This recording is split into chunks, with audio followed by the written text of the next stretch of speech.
Hello dear friends, welcome है आप सभी का तनु क्लासेस 8 में। तो दोस्तों, आज हम आप लोगों के लिए ज्योग्राफी के ऑब्जेक्टिव क्वेश्चंस यानी एमसीक्यू का टोटल 10 सेट लेकर के आए हैं। अगर आप ये सभी 10 सेट के ऑब्जेक्टिव क्वेश्चंस यानी एमसीक्यू को कवर कर लेते हैं तो आपका एग्जाम में लगभग सभी ऑब्जेक्टिव क्वेश्चंस सॉल्व हो जाएंगे। तो इसलिए मैं चाहूंगा कि आप सभी सेट को कवर करेंगे। ये सेट फर्स्ट है और सेट फर्स्ट में हम लोग लगभग 28 ऑब्जेक्टिव क्वेश्चन कवर करेंगे। ठीक है, सेट 1 से लेकर सेट 10 तक। ठीक है, सारे क्वेश्चन जो है लगभग 300 यानी 28 गुना कर देंगे 10 से, लगभग 280 ऑब्जेक्टिव क्वेश्चन कवर करेंगे।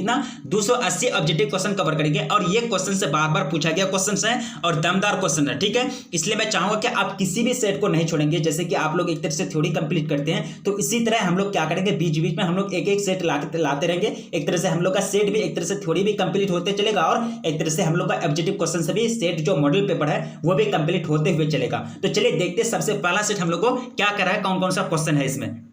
सेट फर्स्ट का सबसे फर्स्ट क्वेश्चन है कि निम्नलिखित में से किस नगरीय समूह में प्रवासी जनसंख्या का अंश सर्वाधिक है यानी सबसे ज्यादा है। प्रवासी जनसंख्या किसको कहते हैं? वह सारी जनसंख्या है जो किसी दूसरे क्षेत्र से आकर के उस क्षेत्र में बस जाते हैं तो वह उस क्षेत्र का प्रवासी जनसंख्या कहलाते हैं। ऑप्शन है आपका मुंबई, दिल्ली, बंगलोर या फिर चेन्नई। तो राइट आंसर होगा मुंबई। कहने का मतलब यह हुआ कि दिल्ली, चेन्नई और बंगलोर की अपेक्षा मुंबई में बाहरी लोग आकर के सबसे ज्यादा बसते हैं। ठीक है, तो इस तरह से राइट आंसर ऑप्शन ए होगा इसका 1 नंबर क्वेश्चन का। अब देखिए यहाँ अंग्रेजी में भी दिया हुआ है, जिनका अगर मीडियम में अंग्रेजी है तो वह एक तरह से अंग्रेजी में भी इसको समझ सकते हैं। आगे बढ़ते दूसरा नंबर क्वेश्चन की ओर। काफी इंपॉर्टेंट क्वेश्चन है, सिंपल क्वेश्चन है, बार बार पूछा गया क्वेश्चन है। ठीक है, क्वेश्चन कह रहा है कि भारत के निम्नलिखित केंद्र शासित प्रदेशों में किसकी साक्षरता दर उच्चतम है। देखिए टोटल 4 केंद्र शासित प्रदेश का ऑप्शन दिया गया है। मैं आप लोगों को एक बात बता दूं कि जे&के में यानी जम्मू और कश्मीर में जो धारा 370 हटाया गया है, तो धारा 370 हटने के बाद टोटल केंद्र शासित प्रदेशों की संख्या 8 हो गई है। तो पहले कितना थी? 7 थी। ठीक है, तो टोटल में से 8 जो हुआ है, तो 4 यहां आपका ऑप्शन में दिया है। 4 केंद्र शासित प्रदेश यहाँ ऑप्शन में है, लक्षद्वीप, चंडीगढ़, दमन एवं दीव, अंडमान और निकोबार द्वीप। ठीक है, तो एक तरह से 4 जो है 4 यहाँ है और 4 जो है दिल्ली हो गया, पुदुचेरी, दादर एवं नगर हवेली और जे&के इधर 4 हो गए। टोटल 8 केंद्र शासित प्रदेश हैं अभी प्रेजेंट में हमारे देश में। क्वेश्चन है आपका कि केंद्र शासित प्रदेश में किसकी साक्षरता दर उच्चतम है, सबसे ज्यादा है। तो साक्षरता दर जो सबसे ज्यादा है वो लक्षद्वीप के। कितना? लक्षद्वीप के कितना हो गया इसका? लक्षद्वीप की जो है वो कितना है? 91.85% है। कब? 2011 के अनुसार लक्षद्वीप की एक तरह से साक्षरता दर 91.85% है। और सबसे ज्यादा जो एक तरह से राज्य की बात की जाए तो सबसे ज्यादा साक्षरता दर केरल की थी। कितना? 94%। किसके अनुसार? कब के अनुसार? 2011 के अनुसार। ठीक है, और सबसे कम जो साक्षरता दर जो है वो किसकी है? बिहार की। ठीक है, फिर भी यहां से सबसे ज्यादा IAS ऑफिसर निकलते हैं। एक तरह से यहाँ एक तरह से ये भी खूबी है। ठीक है, तो एक तरह से केंद्र शासित प्रदेश की अगर बात की जाए तो सबसे ज्यादा साक्षरता दर लक्षद्वीप की। अगर राज्य की बात की जाए तो केरल की। अगर केंद्र शासित प्रदेश की बात की जाए कि सबसे कम साक्षरता दर किसकी है तो वो जे&के की यानी जम्मू और कश्मीर की। अगर राज्य की बात की जाए तो सबसे ज्यादा सबसे कम साक्षरता दर बिहार की है। ठीक है, तो इस तरह से दूसरा क्वेश्चन मेरा डन हो गया। आगे बढ़ते तीसरा नंबर क्वेश्चन की ओर। क्वेश्चन काफी इंपॉर्टेंट है। तीसरा नंबर क्वेश्चन कह रहा है कि रुको और जाओ निश्चयवाद की संकल्पना किसने दी? रुको और जाओ ऑप्शन आपका रैट, जेल, हमबोल्ट या फिर ब्लास या फिर टेलर। राइट आंसर होगा इसका टेलर। यानी रुको और जाओ जो निश्चयवाद है इसकी संकल्पना किसने दी थी? टेलर साहब ने दी थी। देखिए टेलर साहब का जो पूरा नाम है वो ग्रिफिथ टेलर है। क्या नाम है इसका? Griffith Taylor. नाम याद कीजिए, ज्योग्राफी में पढ़ाया हूं ग्रिफिथ टेलर के बारे में। पूरा नाम क्या है? Griffith Taylor. और ये जो है एक तरह से ज्योग्राफी यानी एक तरह से ज्योग्राफी का अध्ययन करते हैं। ये क्या है? भूगोल वेत्ता है, भूगोल का अध्ययन करते हैं। कौन? टेलर साहब। इस तरह से मेरा तीसरा क्वेश्चन का राइट आंसर हो गया ऑप्शन डी यानी घ। अब हम आगे बढ़ते चौथा नंबर क्वेश्चन की ओर। क्वेश्चन काफी इंपॉर्टेंट है। क्वेश्चन कह रहा है कि निम्नलिखित यूरोपीय देशों में से किस में नगरीकरण सर्वाधिक पाया जाता है? माल्टा, बेल्जियम, फ्रांस या फिर जर्मनी में। 4 नंबर क्वेश्चन आपको पूछ रहा है। देखिए इसका राइट आंसर होगा बेल्जियम। यानी बेल्जियम जो कंट्री है यूरोपीय देशों में, यूरोपीय एक तरह से महाद्वीप में, महादेश में, तो बेल्जियम में जो है सर्वाधिक सबसे ज्यादा नगरीकरण पाया जाता है। कहने का मतलब ये हुआ कि यहाँ जो है एक तरह से नगरीकरण हो रहा है, यानी गांव जो है एक तरह से नगर में तब्दील हो रहा है, यानी एक तरह से शहरीकरण हो रहा है, यानी शहर बन रहे हैं, गांव भी एक तरह से हर चीज से विकास कर रहा है। ठीक है, इस तरह से 4वां क्वेश्चन का राइट आंसर हो गया ऑप्शन बी यानी ख। हम आगे बढ़ते 5वां क्वेश्चन की ओर। काफी इंपॉर्टेंट क्वेश्चन है। पिलानी नगर संबंध है, पिलानी नगर का संबंध है। पिलानी नगर सबसे पहले जान लीजिए, पिलानी नगर जो है एक तरह से 5वां नंबर क्वेश्चन पूछ रहा है कि पिलानी नगर ये जो है ये पिलानी नगर राजस्थान स्टेट में है। राजस्थान स्टेट में एक छोटा सा शहर है और ये झुंझुनू ये पड़ता है, डिस्ट्रिक्ट में पड़ता है। ठीक है, राजस्थान के झुंझुनू डिस्ट्रिक्ट में कौन सा शहर है? पिलानी नगर है। ठीक है, पिलानी नगर किसके लिए संबंध है? खनन नगर या फिर धार्मिक नगर या फिर औद्योगिक नगर या फिर शैक्षिक नगर। देखिए पिलानी नगर जो एक तरह से संबंध संबंध है एक तरह से किससे संबंधित है?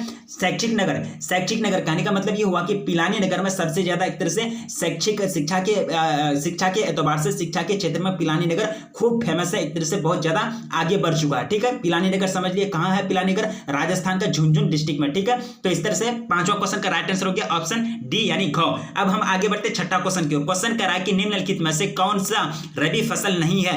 गेहूं, चावल, चना या फिर जौ। ठीक है, राइट आंसर आपको चूज करना है। देखिए इसमें जो राइट आंसर होगा चावल। चावल जो है वो क्या नहीं है? रबी फसल नहीं है। बाकी गेहूं हो गया, चना हो गया, जौ हो गया, सरसों हो गया, ये सब क्या होती हैं? रबी फसल होते हैं। अगर चावल रबी फसल नहीं तो कौन सा फसल है? तो ये खरीफ फसल होते हैं। कौन फसल होते हैं? ये खरीफ फसल है। चावल क्या है? सॉरी, चावल या फिर अगर आपको ऑप्शन आ जाए धान भी आ जाए तो वो कौन सा फसल कहलाएंगे? खरीफ फसल कहलाएंगे। बाकी गेहूं, चना, जौ या फिर सरसों वगैरह होते हैं उसको रबी फसल कहते हैं। यानी रबी फसल ठंडी का मौसम में एक तरह से उगाया जाता है और खरीफ फसल जो है वह बरसात के मौसम में उगाया जाता है। आगे बढ़ते हैं सातवां क्वेश्चन की ओर। क्वेश्चन इंपॉर्टेंट है। क्वेश्चन करा कि निम्नलिखित में से कौन सी रोपण फसल नहीं है? देखिए ये क्वेश्चन मैं कवर करा चुका हूं।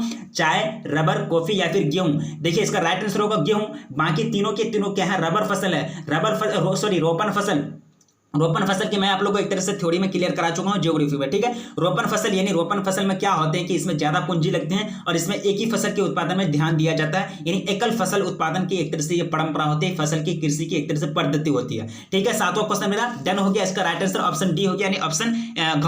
आगे बढ़ते हैं आठवां क्वेश्चन की ओर। क्वेश्चन काफी इंपोर्टेंट है। क्वेश्चन कह रहा है कि निम्नलिखित में से कौन सी प्राथमिक क्रिया है? प्राथमिक क्रिया, द्वितीय क्रिया, तृतीय क्रिया, चतुर्थ क्रिया। चैप्टर 5 ज्योग्राफी भूगोल का चैप्टर 5 में ये सारा चीज क्लियर करा चुका हूं थ्योरी में। ठीक है, ऑप्शन आपका कृषि, व्यापार, उद्योग या फिर सेवा। तो राइट आंसर क्या होगा? कृषि। कृषि क्या है? प्राथमिक क्रिया है। और उसके बाद द्वितीय क्रिया क्या होगा? विनिर्माण उद्योग है। तृतीय क्रिया क्या होगा? निर्माण एवं विनिमय, ये सब होते हैं। चतुर्थ क्रिया क्या होगी? सेवा, यानी जो एक तरह से डॉक्टरी वकील होते हैं वो सब क्या चतुर्थ क्रिया होते हैं। इस तरह से प्राथमिक क्रिया क्या होते हैं? कृषि क्षेत्र में जो कार्य होते हैं वो प्राथमिक क्रिया होते हैं। आठवां नंबर क्वेश्चन का राइट आंसर क्या हो गया? Option A. अब हम आगे बढ़ते हैं 9 नंबर क्वेश्चन की ओर। क्वेश्चन काफी इंपॉर्टेंट है। क्वेश्चन करा कि जवाहरलाल नेहरू यानी हमारे देश के पूर्व प्रधानमंत्री जवाहरलाल नेहरू की बात की जा रही है। जवाहरलाल नेहरू पतन, यानी पतन का मतलब होता है एयरपोर्ट, सॉरी एयरपोर्ट नहीं, बंदरगाह। इसको क्या कहते हैं? बंदरगाह कहते हैं। ठीक है, पतन का मतलब क्या होता है? बंदरगाह। ठीक है, बंदरगाह कहां है? जवाहरलाल नेहरू के नाम से कौन सा बंदरगाह है? चेन्नई में, मुंबई में, हल्दिया में, फिर कोच्चि में। ठीक है, आपको राइट आंसर चूज करना है। 9 नंबर क्वेश्चन का जो राइट आंसर होगा वो होगा ऑप्शन बी यानी मुंबई में। मुंबई में है जवाहरलाल नेहरू बंदरगाह यानी पतन है। ठीक है, और ये जो है ये अरब सागर के तट पर है। कौन सा तट पर? अरब सागर के तट पर, यानी अरब सागर के किनारे पर ये बंदरगाह है जवाहरलाल नेहरू, मुंबई के अरब सागर के तट पर। इस तरह से 9 नंबर क्वेश्चन का राइट आंसर हो गया ऑप्शन ख यानी बी। अब हम आगे बढ़ते 10वां क्वेश्चन की ओर। काफी इंपॉर्टेंट क्वेश्चन है। भारत में परमाणु ऊर्जा स्टेशन कितने हैं? बहुत इंपॉर्टेंट क्वेश्चन है ये। बार बार ऑब्जेक्टिव क्वेश्चन जो है रेलवे में बहुत सारे क्वेश्चन में जो कंपटीशन एग्जाम होते हैं उसमें पूछा गया। ऑप्शन आपका 4, 7 या फिर 10 या फिर 8। ठीक है, आपको राइट आंसर चूज करना है। इसका जो राइट आंसर होगा वो होगा 8 यानी परमाणु ऊर्जा स्टेशन जो है टोटल कितना है भारत के पास? 8 है। 10वां क्वेश्चन का राइट आंसर ऑप्शन बी हुआ। और टोटल जो है एक तरह से 10 है, सॉरी 8 जो है एक तरह से परमाणु स्टेशन है। तो टोटल इसमें 22 रिएक्टर हैं, यानी 22 भट्टी काम करते हैं। यानी टोटल 8 तो एक तरह से परमाणु स्टेशन है, लेकिन 8 में से जो है 8 में मिलाकर के 8 में जो एक तरह से 8 में मिलाकर के टोटल भट्टी की संख्या यानी एक तरह से रिएक्टर की संख्या जो जिसको भट्टी कहते हैं उसकी संख्या कितनी है? 22 है। यानी 22 एक्टिव भट्टी है, यानी 22 एक्टिव रिएक्टर जो है जो हमेशा एक तरह से काम करते हुए रहते हैं और 8 स्टेशन है। ठीक है, इस तरह से 10वां क्वेश्चन मेरा कवर हो गया। आगे बढ़ते हैं 11वां क्वेश्चन की ओर। क्वेश्चन कह रहा है कि निम्नलिखित में से कौन सा अत्यधिक खनिज है? निम्नलिखित में से अधात्विक खनिज। ठीक है, मैग्नीज, अब्रक, तांबा या फिर लोहा। तो क्या अब्रक क्या है? एक तरह से अधात्विक खनिज है। बाकी मैग्नीज, तांबा, लोहा यानी MnCO, Fe क्या है? ये सब क्या है? धात्विक खनिज। और अधात्विक खनिज क्या हो गया? अब्रक हो गया। आगे बढ़ते हैं 12वां क्वेश्चन की ओर। काफी इंपॉर्टेंट क्वेश्चन है। क्वेश्चन कह रहा है कि इंदिरा गांधी नहर क्षेत्र है उत्तर प्रदेश में, महाराष्ट्र में, तमिलनाडु में या फिर राजस्थान में। तो राजस्थान में है। कहां है? ये राजस्थान में। ऑप्शन डी इसका राइट आंसर होता है इंदिरा गांधी नहर क्षेत्र। ठीक है, देखिए इस नहर का जो उद्घाटन हुआ था ना ये 1958 को हुआ था। कब हुआ था?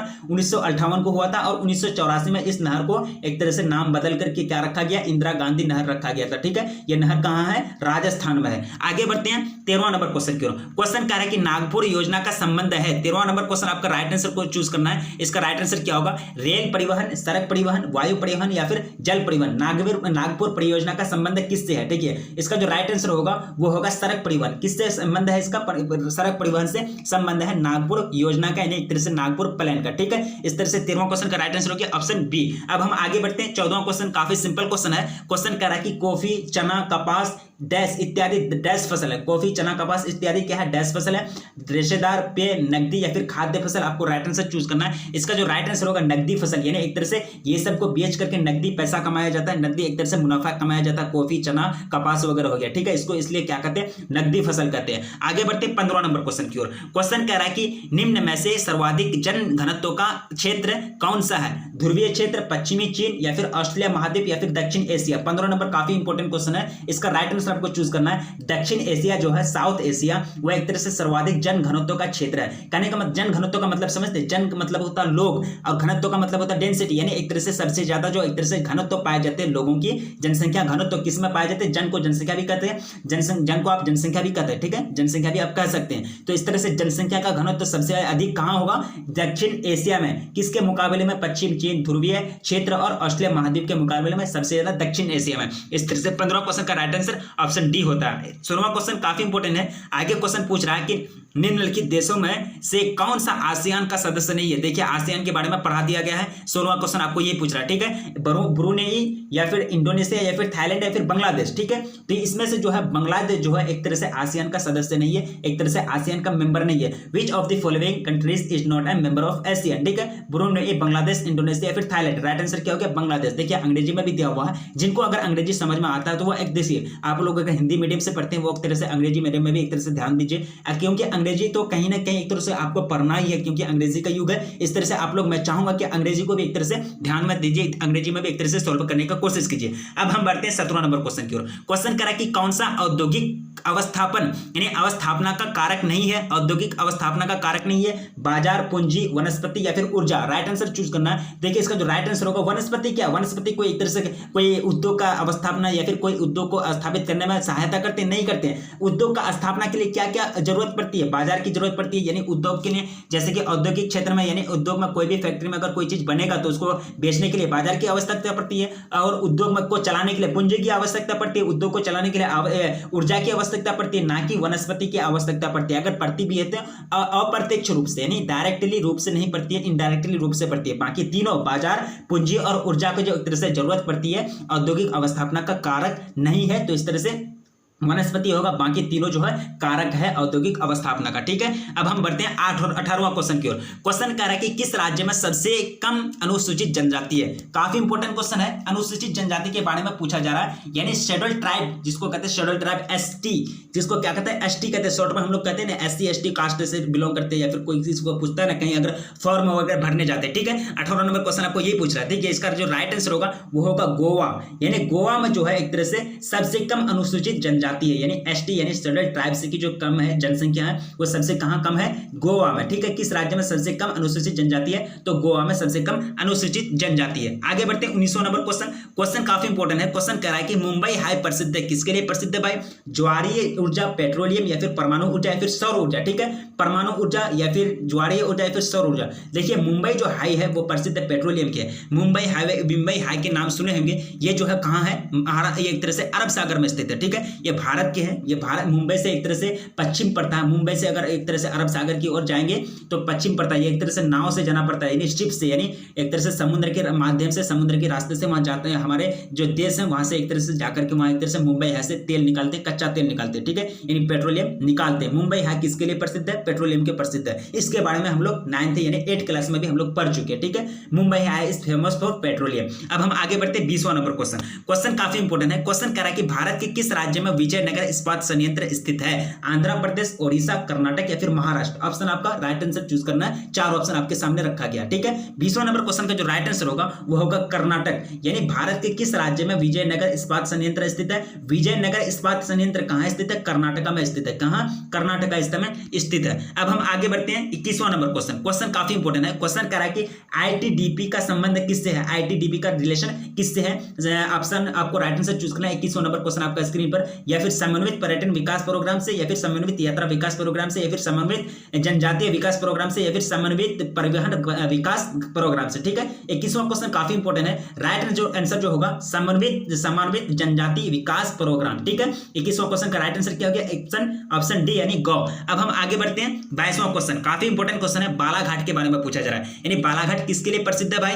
लोहा के लिए, मैग्नीज के लिए, अब्रक के लिए, या फिर बॉक्साइट के लिए। 22वां नंबर क्वेश्चन काफी इंपॉर्टेंट क्वेश्चन है, बार बार पूछा गया क्वेश्चन है कि बालाघाट किसके लिए फेमस है, किसके लिए प्रसिद्ध है। ठीक है, तो ये जो प्रसिद्ध है ये मैग्नीज के लिए प्रसिद्ध है, यानी बालाघाट। इसका सूत्र क्या होता है मैग्नीज का, याद कीजिए तो थोड़ा सा, Mn क्या होता है, Mn यानी मैग्नीज 25, इसका परमाणु संख्या कितना होता है 25 होता है मैग्नीज का। ठीक है, 22वां नंबर क्वेश्चन मेरा डन हो गया। आगे बढ़ते हैं 23वां नंबर क्वेश्चन की ओर। क्वेश्चन कह रहा है 23वां नंबर क्वेश्चन कि एक तरह से जो है निम्नलिखित में से कौन सा सूती वस्त्र का सबसे बड़ा उत्पादक राज्य है, गुजरात, कर्नाटक या फिर पश्चिम बंगाल या फिर एक तरह से उत्तर प्रदेश। 23वां नंबर क्वेश्चन आपका स्क्रीन पर ऑप्शन के साथ राइट आंसर को चूज करना है 23वां नंबर क्वेश्चन का। देखिए गुजरात जो है एक तरह से सबसे बड़ा उत्पादक राज्य है, यानी सूती वस्त्र का सबसे बड़ा उत्पादक राज्य कौन है, गुजरात। गुजरात की राजधानी कहाँ है, गांधीनगर। गुजरात की राजधानी कहाँ, गांधीनगर। ठीक है, राजस्थान, और राजस्थान का होता है जयपुर। ठीक है, आप लोगों को कंफ्यूजन नहीं होना है, ये सब भी याद रखने का बहुत जरूरी होता है, राजधानी कहाँ कौन किसका होता है। ठीक है, अब हम आगे बढ़ते हैं 24वां नंबर क्वेश्चन। काफी इंपोर्टेंट क्वेश्चन है। क्वेश्चन कह रहा है कि इनमें से कौन लौह इस्पात कारखाना समुद्र तट पर स्थित है,